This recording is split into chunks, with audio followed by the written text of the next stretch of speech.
नमस्कार बंधुओं, निखिलेश स्वानंद ज्ञान ज्योति चैनल में आपका स्वागत करते हैं। साथियों, कुछ लोगों ने प्रश्न किया है कि हम गुरु मंत्र का जप कैसे करें, और कोई 1.25 लाख बताता है, कोई 16 लाख बताता, कोई 32 लाख का बता, कोई 24 लाख। अलग अलग प्रकरण हैं, लेकिन घर गृहस्थी में रहते हुए हमें इतना समय नहीं मिल पाता है कि हम गुरु मंत्र को आत्मसात कर पाएँ। जो विधियां हैं, अनेक अनेक तरह की विधियां दी हुई हैं लोगों ने, तो उनकी एक जिज्ञासा यह है कि हम गृहस्थी का कार्य करते हुए फिर गुरु में समर्पित कैसे हों, जिससे उनकी ज़िंदगी की समस्याएं भी दूर होती रहें, मार्गदर्शन भी मिलता रहे और गुरु के चरणों में समर्पण की भावना लेकर के सेवा भी कर सकें। साथियों, आपका प्रश्न ऐसे अनेक साधकों का प्रश्न हो सकता है। ऐसे प्रश्न करने वाले या जिज्ञासा रखने वाले उन सभी बंधुओं को हम दिल से बहुत बहुत साधुवाद धन्यवाद देते हैं कि आपके दिल में एक गुरु के प्रति, आध्यात्म के प्रति एक चिंगारी तो है जो प्रज्वलित हो रही है, लेकिन वह विकसित नहीं हो पा रही है। इसका कारण यह होता है कि किसी के लिए सही मार्गदर्शक ना मिलना या सही रास्ता ना मिलना, या जिस रास्ते पे आप चले हो उसमें आपको अनुकूल परिणाम ना मिले, इसलिए मन भटक जाता है। तो साथियों, इन सब बातों को देखते हुए आज मैं गुरु मंत्र के ऊपर चर्चा कर रहा हूँ। यहाँ मैं किसी एक विशेष मंत्र को लेकर नहीं चल रहा हूँ। चाहे आप गुरुदेव नारायण दत्त श्रीमाली से जुड़े हों, स्वामी निखिलेश्वर भगवान से, अथवा आपके जो भी गुरु हों, गुरु परम सत्ता होती है, गुरु चेतना होती है, गुरु ज्ञान होता है, और जिस देह से हमें ज्ञान प्राप्त होता है हम उसका सम्मान करते हैं। देह तो नाशवान है, लेकिन परमात्मा अपने सद्गुरु के रूप में, जिस भी रूप में इस पृथ्वी पर वो ज्ञान देने के लिए आते हैं, तो मनुष्यों को ज्ञान देना है तो मनुष्य शरीर ही धारण करना पड़ता है। और हम मनुष्य शरीर के जिससे हमने ज्ञान प्राप्त किया है, जिससे चेतना प्राप्त की है, इसलिए हम उसको सम्मान देते हैं, पूजन करते हैं, अपने हृदय में स्थान देते हैं। बाकी तो जो चेतना है, जो गुरु का तप है, जो ज्ञान है, विशिष्टता है, साधना है, वह ही गुरु होती है। साथ ही इसलिए मैं आप इस बात में यह ना रहें कि इन्होंने किसी एक मंत्र के विषय में कहा, हमारे तो गुरु फलां हैं, उन्होंने तो हमें दूसरा मंत्र दिया था, उसके बारे में क्या। तो ये सारे मंत्रों पर आपकी ये बात लागू होगी, आप जिसमें चित्र। और गुरु, इसमें बात एक और है कि आपके गुरु ने जो विधि बतलाई हो उसे भी आप फॉलो कर सकते हैं। ऐसा नहीं कि जो मैं कह रहा हूँ आप उसी को ही करिए। अगर आपके गुरु ने कोई विधि बतलाई है कि इस मंत्र को आप ऐसे करिए, तो आप उस विधि को भी अपनाइए, वो भी शाश्वत सत्य है। तो इसमें एक सिंपल तरीके से बात करते हैं कि आपका जो भी मंत्र है, आप ज़्यादा आप समय नहीं दे सकते हैं, समर्पण तो होना ही पड़ेगा। जो लोग कहते हैं कि विश्वास रखिए, हम ये कहते हैं कि जब हमें किसी चीज़ में अनुकूलता आएगी तो विश्वास तो अपने आप प्रकट हो जाता है। विश्वास करने की चीज़ नहीं है, विश्वास तो अंदर से प्रस्फुट होता है, अंदर से प्रकट होता है। किसी चीज़ में श्रद्धा रखना, तो जब कोई काम हमारे अनुकूल होगा, हमें उसमें अनुभव आएंगे, तो हम श्रद्धा अपने आप बढ़ जाती है। अधिकतर लोग कहते हैं श्रद्धा रखिए, विश्वास रखिए। तो देखिए, श्रद्धा और विश्वास ये कोई बाहर की चीज़ें नहीं है जो हम रख सकें। ये चीज़ें तो हमारे अंदर से ही प्रस्फुट होती हैं, अंदर से ही उत्पन्न होती हैं। और कब उत्पन्न होती है इसको ज़रूरी नहीं है कि हम श्रद्धा करने जाएं या विश्वास करने जाएं। जब हमारा किसी चीज़ में अनुभव होगा, किसी चीज़ में हमें चेतनता प्राप्त होगी, किसी चीज़ में हमें उसके जो भी हम कार्य कर रहे हैं परिणाम आएंगे, तो ऑटोमेटिक ही अपने आप उसमें विश्वास बढ़ता चला जाता है। तो इसी बात को लेकर के आप इस चीज़ में अपने जो भी आपका गुरु मंत्र है उसको सहज भाव में आप ऐसा करें कि बैठ जाएं, जो भी आपका समय हो, एकांत का समय हो। और सबसे पहले आप कोशिश करें कि अपने पहले तन को साधने की कोशिश करें। तन माने शरीर, हम जो मंत्र करते हैं वो हिलते दुलटे रहते हैं। ये तो हम भी समझते हैं कि एक बार में ये तन नहीं सध सकता है। जिस तरीके मन चालाक है, उसी तरीके इस तन में जो इंद्रियां वो भी बहुत चालाक हैं।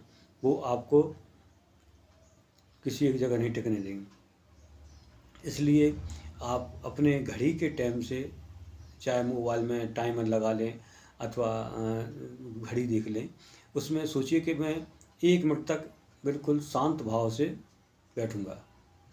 दोबारा फिर कोशिश करें कि अब मैं 2 मिनट तक बैठूंगा। इसमें बैठने में क्या है कि आपका बदन हिलना नहीं चाहिए। जो सांस लेते हैं उतना तो हिलता ही, उसमें तो नॉर्मल प्रकृति का खेल है। तीसरी बार सोचे कि मैं 3 मिनट बैठूंगा। अभी यहाँ आप मंत्र जाप नहीं कर रहे हैं, सिर्फ बैठ रहे हैं। इसी के साथ फिर चालू कि अब मैं जो 1 मिनट बैठूंगा उसमें किसी प्रकार के विचार नहीं लाऊंगा, किसी प्रकार सोचूंगा नहीं, किसी प्रकार की कोई कल्पनाएं नहीं करूंगा। इस तरीके से मैं कुछ नहीं करूंगा, सिर्फ बैठा रहूंगा। अपने आप को ये सोचें कि एक मूर्ति बनी हुई है, और मूर्ति तो कोई हिलती नहीं है, कुछ सोचती नहीं है, तो अपने आप को एक मूर्ति ही मान लें।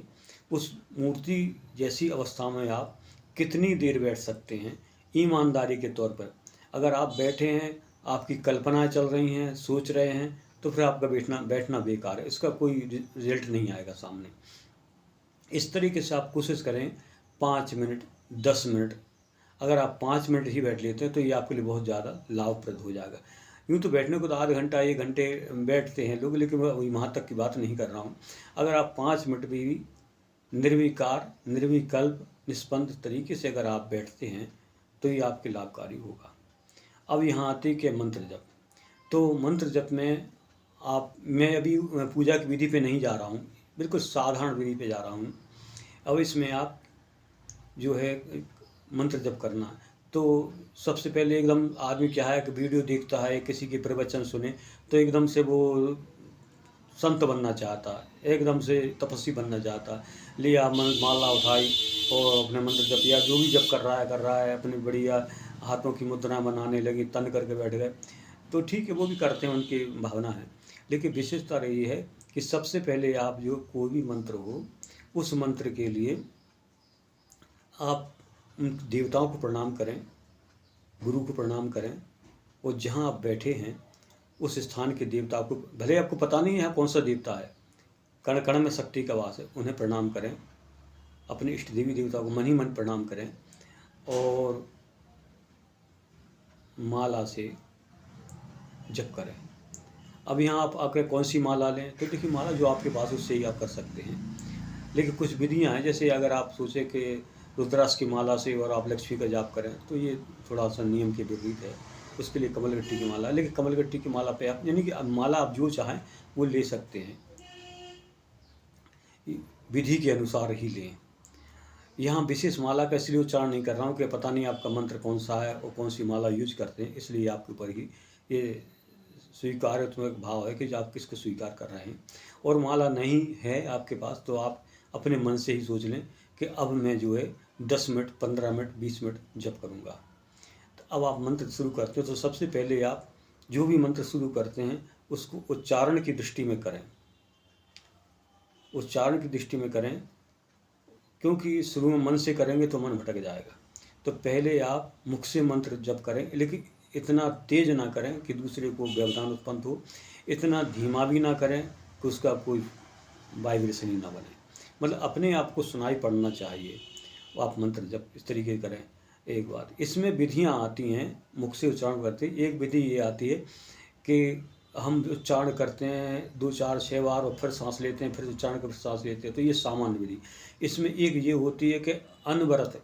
अनवरत का मतलब ये होता है कि आपने मंत्र जप कर रहे हैं और करते करते सांस ली, और सांस लेते वक्त भी वो मंत्र आपका सांस के द्वारा अंदर गया, फिर सांस ले ली, फिर बाहर आ गया, फिर चलने लगा। तो सांस भी ले रहे हो लेकिन मंत्र का बोलने का क्रम नहीं टूटा आपका। ये इसको कहते हैं तैल धारावत उच्चारण।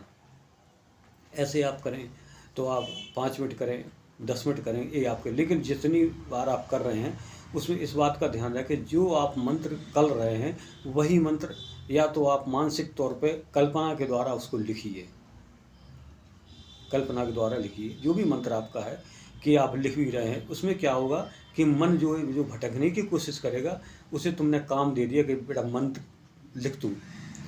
क्योंकि मन जो है बहुत बड़ा जिंद है, बहुत बड़ा संत है, बहुत बड़ा महात्मा है, बहुत बड़ा बदमाश है, बहुत बड़ा सीधा आदमी है ये मन बहुत चालाक है।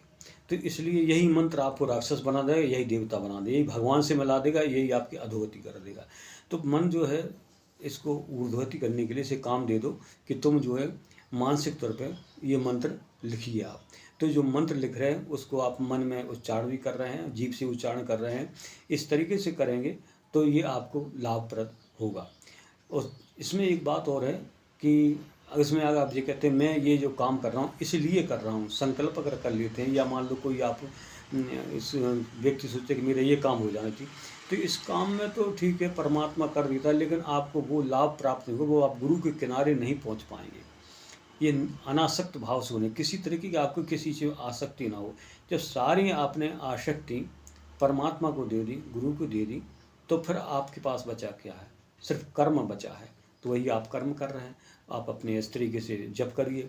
इस तरीके जप करते करते धीरे धीरे यही जप जो है आपका मानसिक में हो जाएगा। मानसिक में जब हो जाएगा तो फिर मन से करिए, फिर आपको ऊपर से बोलने की जरूरत नहीं है। और मानसिक में यही जप होते होते धीरे धीरे धीरे फिर यही जीव में चला है। जीव का मतलब प्राण शक्ति की कह रहा हूँ, ये जीव मुंह वाली नहीं, प्राण शक्ति में। यही जब प्राण शक्ति में चला जाता, जब प्राण शक्ति में जब चला जाएगा तो आपके ऑटोमेटिक मन से ये जप निकलने लगता है। और जब ऐसी स्थिति होती है तो फिर वो कहते कि ये जापक व्यक्ति जप करने वाला है। इसमें जैसे कहा है संतों ने कि मुख से जपे सो मानवी और मन से जपे सो देव, जीव जपे सो ज्योतिमय। यानी जो मुंह से मंत्र जपता है वो मानवी कहलाता है, मनुष्य कहलाता है। जो मन से जप करता है वो देवताओं की श्रेणी में आता है। और जो जीव यानी प्राण शक्ति से जाप करता है, जिसको जीव आत्मा कहा है, वहाँ की बात कर रहा हूँ मैं। जीव ये मुंह वाली जीव की बात नहीं कर रहा हूँ। जीव आत्मा उससे जप करता है तो वो एक ज्योतिमय है, उस परम पिता परमात्मा इस गुरुमय है, वो गुरु की शक्ति में विलीन होता है। इसलिए इस तरीके जप करते हैं। तो इस तरीके से अगर आप इस विधि को अपनाते हैं, करके देखिए मैंने कहा आपने सुन लिया, तो इससे कोई लाभ नहीं प्राप्त होगा। और ये भी प्राप्त नहीं होगा कि आज आप जब कर रहे हैं, बैठे हैं, 10-5 दिन बैठे, 2 दिन बैठे और तीसरे दिन अपना आपने ढिढोरा पीटना चालू कर दिया, मैं ऐसा करता हूँ, मैं वैसा कर। अपने आप को गुप्त रखिए। आप जो भी जप कर रहे हैं उसे गुप्त रखिए, जो विधि कर रहे हैं उसे गुप्त रखिए, जो इसके अनुभव आ रहे हैं उसे गुप्त रखिए। और दूसरे के किसी अर्थवाद में ना फंसें। अगर आप जप करते हैं, कोई करते हैं, दूसरा कहता अरे क्या जप करते हो, क्या मिल गया, हम तो इतनी साल से कर रहे हैं, हम इतनी साल से हमें तो कुछ नहीं मिला। तो ठीक है, जो कर रहा है वो उसकी बात है, आप अपनी पे ले जाइए, अपनी बात करिए। और इस तरीके से अगर आप करते हैं तो बिना कहे बिना सोचे आपकी जो भी मनो इच्छा होगी उचित परमात्मा उनको पूरा करेगा। इस बात का आप करके अनुभव करें।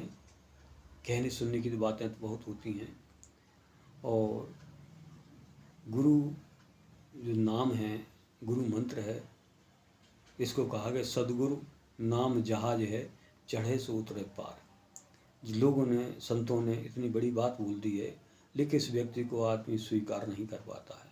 स्वीकार इसलिए नहीं कर पाता है कि वो लोभ में फंसा रहता है। हम गुरु जी का मंत्र कर रहे हैं, गुला माला कर ली, चाल माला कर ली, सुबह कर ली, शाम को कर ली, या 1.25 लाख का अनुष्ठान कर दिया, अब हमारी ये इच्छा पूरी हो जाएगी। ठीक है, कुछ % तक वो भी इच्छा पूरी हो जाती, परमात्मा तो सभी जगह है। तो लेकिन अगर आप गुरु के सानिध्य में जाते हैं, एक तरफ कहते हैं कि तन मन धन सब तेरा, और फिर जब कोई गुरु का मंत्र करते हैं तो फिर कहते सब मेरा, तो फिर गुरु को क्या अर्पण कर दिया। जब हमने किसी चीज़ को अर्पण कर दिया तो उसके बारे में विचार ही नहीं करना है, फिर तो अपना हमें कर्म करना है। दूसरी बात क्या है, जब आप ऐसा करते हैं तो मंत्र में जो दाहक शक्ति होती है वह प्रज्वलित होने लगती है। और हमारे जो कर्म होते हैं इस जन्म के, पिछले जन्म के, हर किसी के अच्छे बुरे होते ही हैं। जो बुरे कर्म होते हैं, बुरे संस्कार होते हैं, उनमें जो विकलता आने लगती है, वो व्याकुल होने लगते हैं। जब व्याकुल हो, क्योंकि जलते हैं वो, इस डाक शक्ति से जलते हैं तो वो तरह तरह की व्याधियाँ उत्पन्न कर देते हैं। व्याधि का मतलब ये एक मानसिक व्याधि उत्पन्न कर दिया कि मैं तो 10 दिन से कर रहा हूँ, मुझे तो कुछ लाभ प्राप्त नहीं हो रहा, फालतू की बातें हैं, यही जो व्याधि उत्पन्न कर रहा, तो उसकी व्याधि, उसकी बात ना सुनो, अपनी लाइन पे चलो। दूसरी बात ये है कि जब वो जलेगा, जो मेमोरी पड़ी है आपकी, तो मेमोरी तो जब ही आप डिलीट कर पाते, मोबाइल से पहले निकाली जाती है, जब मेमोरी को निकालोगे फिर डिलीट करोगे फिर डिलीट हो जाएगी। तो ऐसे ही जब जप करोगे तो जो कुसंस्कार हैं वो पहले सामने आएंगे, सामने आने के बाद जब आप जप करते रहोगे उनकी तरफ कोई ध्यान नहीं दो तो डिलीट हो जाते हैं। इसका मतलब उनका पत्ता साफ, अब वो आपको दोबारा परेशान नहीं कर। दूसरे संस्कार तो आ सकते हैं लेकिन वो नहीं करेंगे। लेकिन अगर उसी में आप फंस गए तो फिर वो आपको अपने कब्जे में ले लेंगे और फिर और जब करने बाधा उत्पन्न करेंगे। तो सबसे पहले यही है ना कि जो संस्कार होते हैं अच्छे बुरे वो आते हैं जप करने पर। अधिकतर देखना, कुछ लोग कहते हैं कि जब तक हम कोई जप नहीं कर रहे तब तक ठीक ठाक थे, जप करने लगे अब हमें बहुत परेशानी आने लगी, मानसिक होने लगी, घर में भी कुछ तनाव पैदा होने लगे या किसी कार्य में बाधा उत्पन्न।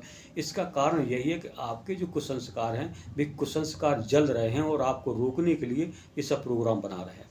आपका इसमें यही समझदारी है कि उस तरफ ध्यान न दे करके अपने कार्य में लगे रहे। जब अपने कार्य में आप लगे रहेंगे तो सारी चीज़ें, जो बाधाएं हैं, जो परेशानियां हैं, वो सब शांत हो जाती हैं और आपके लिए कृपा प्राप्त होने लगती है, गुरु की कृपा प्राप्त होने लगती है।